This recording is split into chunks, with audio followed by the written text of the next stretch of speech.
Okay, so I am going to go quickly through what needs to get done this week. This is the week of our test, but there are a few things that I want to make sure that you are aware of and that you make your way through because they're set up as pages because I know that you guys are getting overloaded on your to-do list, but there are things that you need to do that aren't necessarily for a grade.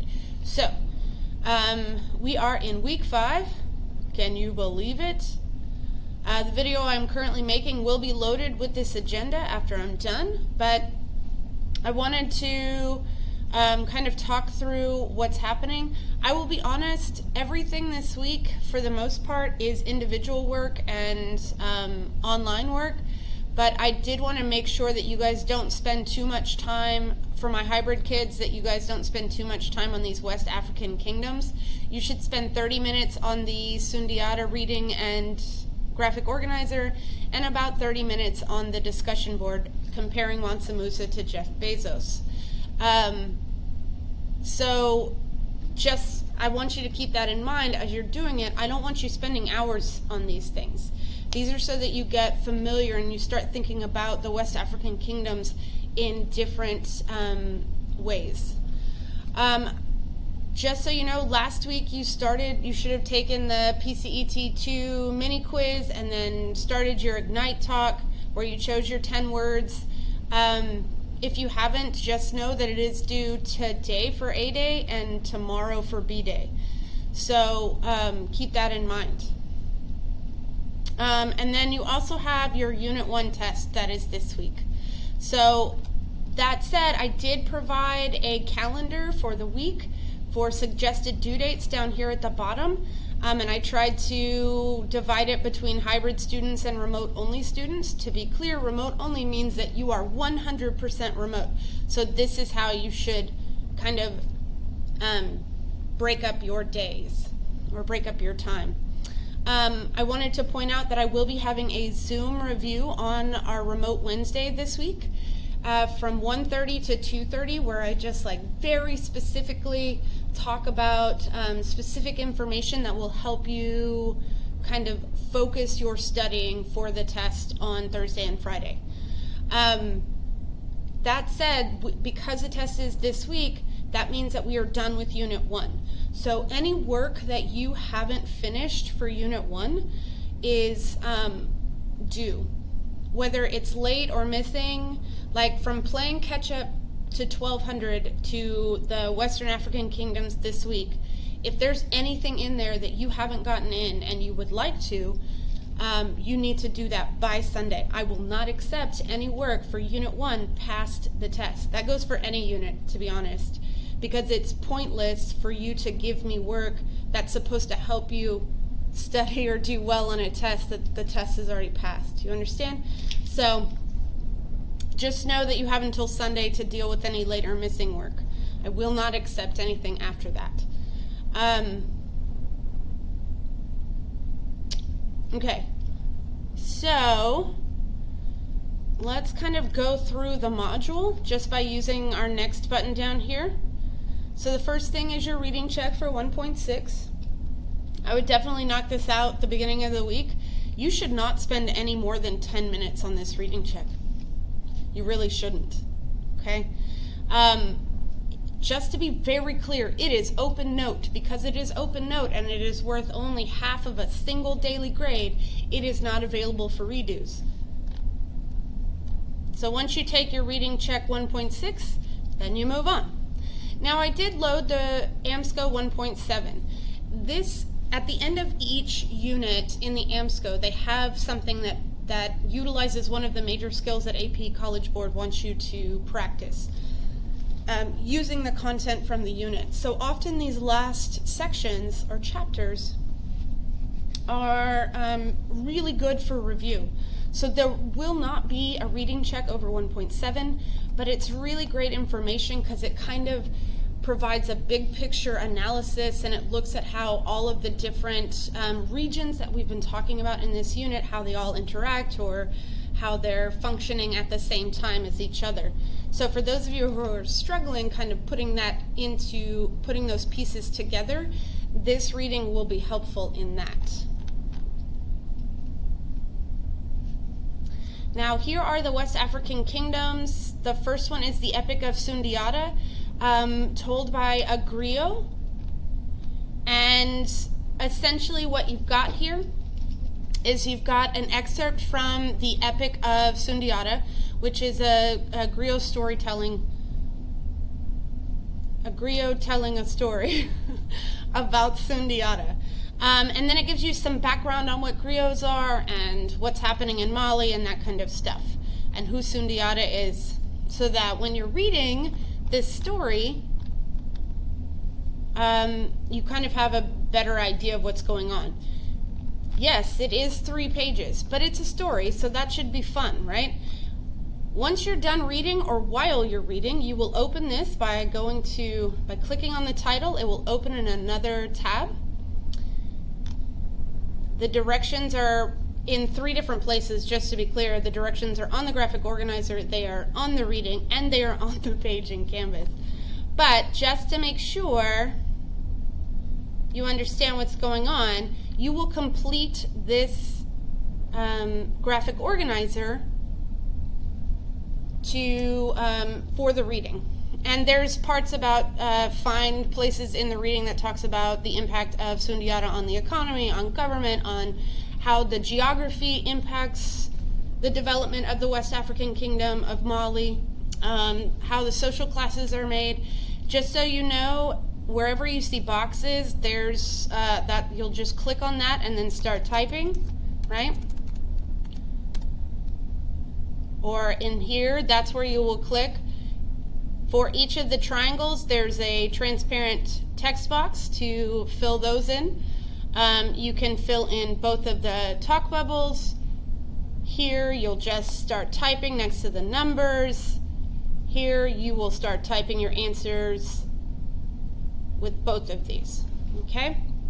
When you finish, what you're going to do, you're going to do 2 things with this slide right here, with this graphic organizer. One, you're going to copy and paste by right-clicking or going up to Edit and clicking Copy, and then going to your digital notebook and pasting this graphic organizer in your digital notebook in Unit 1. The second thing you're going to do, once you have filled all of this out, you will return to this Canvas page. The Submit button will be right there. You'll click Submit. Look right under here and you'll see the gray timestamp, submitted at time and date, and that'll let you know that I got it. If you don't see if you hit submit and you don't see that gray sentence underneath the title, that's when you need to email me so that we can see what's going on, okay? All right, so that is the Epic of Sundiata. Like I said, you shouldn't spend any more than 30 minutes on that. That's all I'm giving in class to do it. All right, so the next one is a discussion board about Mansa Musa and comparing him to Jeff Bezos. Now, you may not know who Mansa Musa is, and if you don't, that means you have not done your Africa AMSCO reading. But here's a really quick video on who he is. It's like, I don't know, 4 or 5 minutes long. It's not long at all. But then there's some discussion questions. I'm assuming you know who Jeff Bezos is. But there are 3 discussion questions, and basically we're asking you to make 3 comparisons. 1, you need to talk about how the 2 men will have impacted the areas that they hold the greatest influence. Basically, you're looking at Mansa Musa and the impact he had on the economy of Cairo. Was it beneficial or detrimental? And then look at Jeff Bezos and his impact on the U.S. economy. Was it beneficial or detrimental? You then have to explain your answers. So you have to answer both of those questions for number 1. Mansa Musa was beneficial or detrimental to Cairo, and example or evidence. Jeff Bezos is beneficial or detrimental to the U.S. economy, evidence. Okay? Then in 2, compare how the 2 men acquired their wealth. Look at the methods in which the 2 men actually accumulated the mass fortunes that they both have. And then which is the best way, and tell me why. Why do you think that? Then finally, the 3rd one may seem a little confusing, so I want to make sure that you understand the question. So it says, compare the influence and relationship each man has with the value system present in their respective regions and times. Did the existing value system influence them, or did they influence the values of the communities in which they lived? Explain your answers. So what that means is, when I say value system, I'm talking about cultural traditions, education. I'm talking about what do people hold dear or important in the societies that they live. Talk about religion, talk about social issues, that kind of stuff. How did they influence things like education and politics? When I say value system, that's what I'm talking about. Predominantly, I'm talking about ideas around religion, moral and ethical codes, that kind of stuff. So, what this question is asking is, did they have a bigger impact on the values around them, or did the values around them have a bigger impact on the men? And then explain why you think that. I hope that makes sense. If not, just email me. All right. So you'll type in your response to your 3 questions, and then you'll find one other person, and you'll pick one aspect of their post and say, I agree with you, I disagree with you, I agree with conditions, and then you'll explain why you agree, disagree, or agree with conditions. If you don't understand what I mean by agree with conditions, that means, okay, that works in this situation, but in a different situation, conditionally, with these conditions, it doesn't work. Okay, that's what I mean. So whenever I say expand, that means agree with evidence. When I say qualify, that means agree with conditions and evidence. And when I say refute, that means disagree with evidence. Okay? So, again, no more than 30 minutes. If you need to do a bit of research on that one, you can. Now we start getting into the stuff that's going to help you review for your test. So the first one is the AP Classroom Progress Check. This was one of the reasons why it was so important that all of us got signed up over the last 2 weeks. So you click on this, you log in,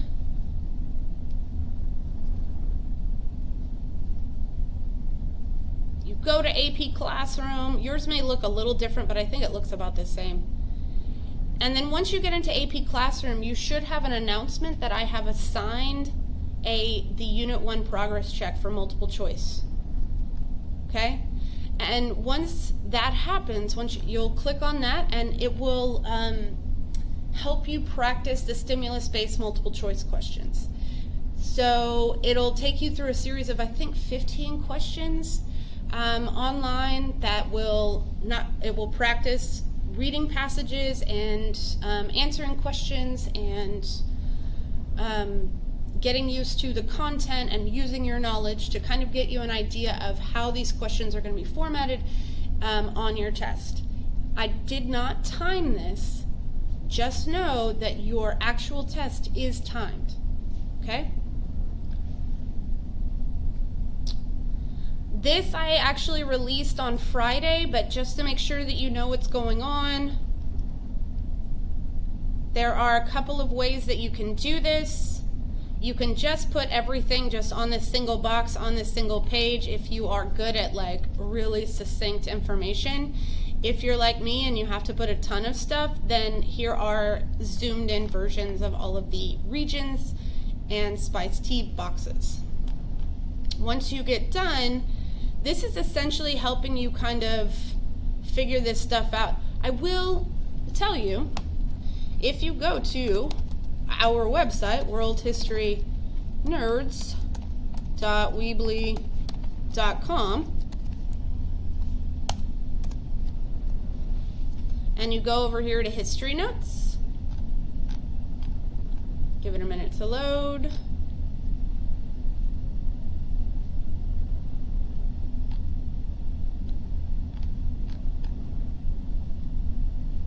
So if you look at this one, so this one covers both Unit 1 and 2, but this does actually look at spiced tea for the region. So if you want to go to this snapshot by region comparison, you can. All All right? So you would want to like fit.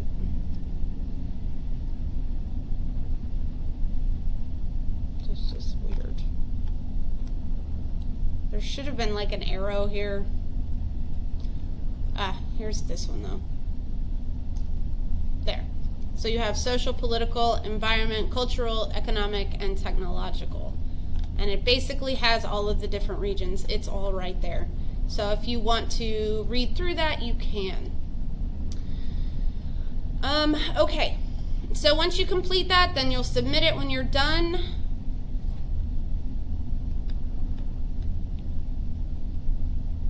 All right.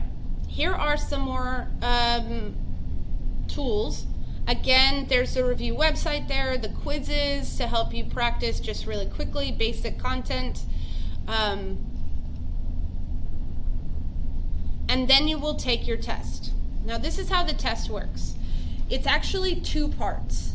So it's worth 2 major grades. One part is the multiple choice and one part is the SAQ. Multiple choice part, you will get from a bank of about 35 questions. You will be asked 10 questions. They will, well, it may be closer to 12, but they will basically be stimulus based. So you'll have a passage and you'll have 2 to 4 questions attached to that stimulus, either a passage or an image or whatever. And it'll be 10 to 12 questions, and it will be timed. So usually with AP World History, you get 1 minute per question. So what that means is really you get about 30 seconds for each question so that you get 1.5 minutes for dealing with the stimulus. Because this is your first one, instead of giving you 12 minutes, 1 minute for each question, we're actually going to double that. We're going to give you 25 minutes to take the multiple choice portion. Okay? The second part is the SAQ portion. SAQ portion, you will write 2 SAQs, but you will be given 3 different prompts, and you will choose which 2 you will write. I'm sorry, that's wrong. You will be given 2 prompts. You will write both prompts. And usually you would get 12.5 to 13 minutes for each SAQ, but since this is your first one, we're going to give you 40 minutes to write both of them, which means that you get 20 minutes to write each of them. Once the time runs out on either portion, it locks the test down. So keep your eye on the timer. If you have to, before you start, set a timer for 25 minutes or 40 minutes so that you have it off to the side. You can do it on your phone or whatever, so that you can keep track of your time. All right? Because you will be taking this test on your own, in your own time. Just to be very clear. So it will open up on Thursday, but it will close on Sunday at midnight. You need to take it before Sunday at 11 p.m. Do not wait until the very last minute, because technology always goes wrong. Okay? So just keep that in mind. But it will be open from Thursday at midnight until Sunday at 11:59. And that is the week. So if you have any questions, email me.